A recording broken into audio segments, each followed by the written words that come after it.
कल्लू कावा अपने छोटे से बेटे गोलू के साथ रहता था। गोलू अभी बहुत छोटा था।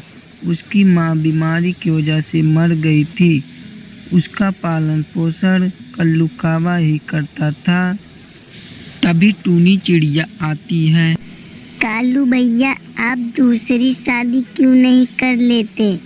आप गोलू का कैसे ध्यान रख पाओगे? नहीं टोनी बहन, मैं दूसरी शादी नहीं करूँगा। नहीं तो मेरे बेटा का सौतेली माँ नहीं ध्यान रख पाएगी। और आजकल कोई दूसरे की बेटी बेटों को कहाँ कौन ख्याल करता है। कालू भैया, आपकी बात भी सही है, पर अगर आपका मन करे शादी करने का तो मुझसे बताना। मेरी नज़र में एक गौरी कावी है, वह बहुत ही अच्छी है। ठीक है, मैं चलती हूँ। फिर वह टोनी चिड़िया वहाँ से जाती है। पापा पापा, मुझे बहुत जोर की भूख लग गई है।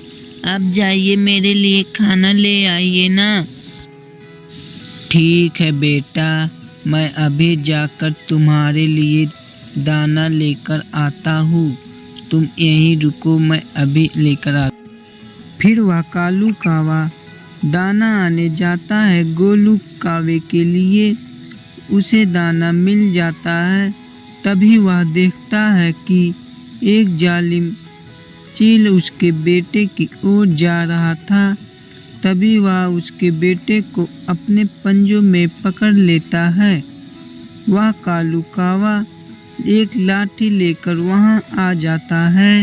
हे चील, तू मेरे बेटे को छोड़ दे, नहीं तो मैं अभी तुझको अभी मारकर भगा दूंगा लाठी से। अभी नहीं तो तुझे मार दूंगा मैं। तभी वह चील गोलू को छोड़ देता है। डर के मारे वह भागा जाता है। तभी टोनी चिड़िया और मीनू चिड़िया वहां आ जाती हैं। क्या हुआ कालू भाई, वह चील इतना तेज क्यों भाग रहा था? टूनी बहन, वह चील मेरे बेटे गोलू को मारकर खाने वाला था। तभी मैंने उसको देख लिया और मैं उसको भगा दिया। मुझे कुछ समझ नहीं आ रहा है कि मैं अपने बेटे को कैसे छोड़कर जाऊं दाना आने। कालू भाई, तुम दूसरी शादी क्यों नहीं कर लेते? तुम्हारी दूसरी बीबी आ जाएगी तो वह गोलू का ख्याल रखेगी और तुम दाना आने चले जाना। हाँ मीनू बहन, मैं तो इनसे कितने दिनों से कह रही हूँ कि दूसरी शादी कर लीजिए। और कालू भैया तो मान ही नहीं रहे। वो जो गौरी कावी है उन्हीं से। ठीक है टोनी बहन, तुम मेरी शादी करा दीजिए। पर कालू भैया, उसकी एक शर्त है कि वह कहती है कि उसे टालने का बहुत शौक है। उसकी आदत बन चुकी है। ठीक है टोनी बहन, मुझे मंजूर है। बस वह थोड़ी देर मेरा बेटा का ध्यान दे, जब तक मैं थोड़ा दाना लेकर अपने बेटे के लिए नहीं आ जाता। दूसरे दिन कालू की शादी गौरी कावी से टोनी चिड़िया और मीनू चिड़िया करा देते हैं। फिर वह अपने घोंसले पर आ जाते हैं। देखो गौरी, तुम मेरे बेटे का थोड़ा ध्यान देना। मैं जा रहा हूँ तुम्हारे लिए और बेटे के लिए कुछ दाना लाने। ठीक है जी, जाइए ना आप। मैं गोलू बेटे का पूरी तरह ध्यान दूंगी। फिर वह कालू कावा वहाँ से जाता है दाने की तलाश करने। गौरी कावी का टहलने का मन करता है। बेटा गोलू, देख मैं थोड़ा जा रही हूँ टहलने। तू अपने पापा से मत कहना कि मैं टहलने जा रही हूँ। मैं अभी जल्दी आ जाऊंगी टहल कर। पर माँ, आप मुझे छोड़कर मत जाइए ना, नहीं तो वह चील कभी भी आ जाएगा, मुझे मारकर खा जाएगा। अब मत जाइए। अरे चील नहीं आएगा, तुम इतना डर मत बेटा, मैं जल्द आ जाऊंगी। फिर वह गौरी कावी गोलू को अकेले छोड़कर चली जाती है। वह कभी नदी के पास जाती बैठती तो कभी अपनी सखी सहेली से बातचीत करती।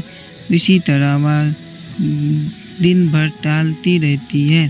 फिर वह आ जाती है घोंसले के पास। कुछ देर के बाद कालू कावा भी आ जाता है और वह दोनों के लिए दाना लेकर आया था।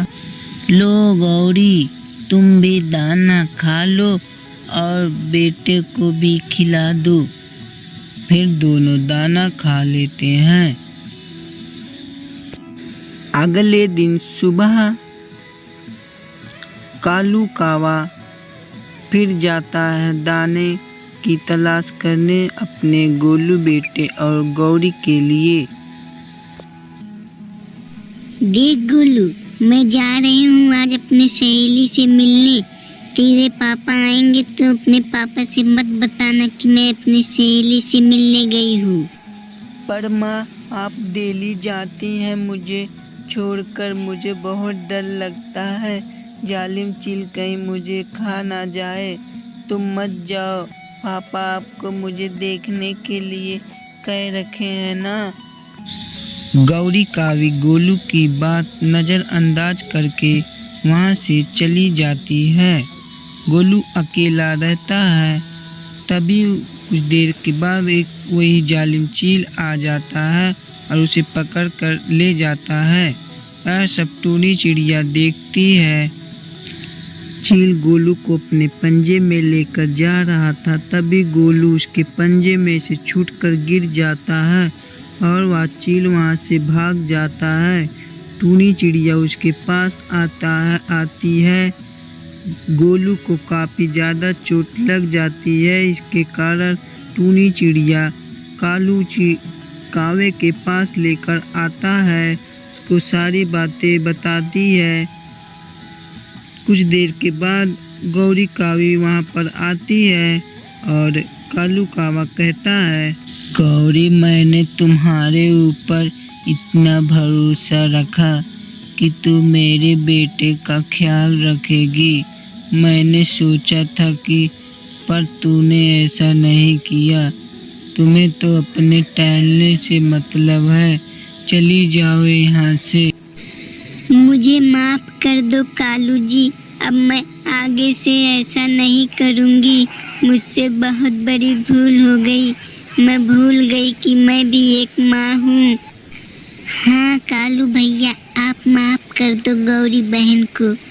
अब आगे से ऐसा नहीं करेगी। इन्हें अपनी गलती का पश्चात हो गई है।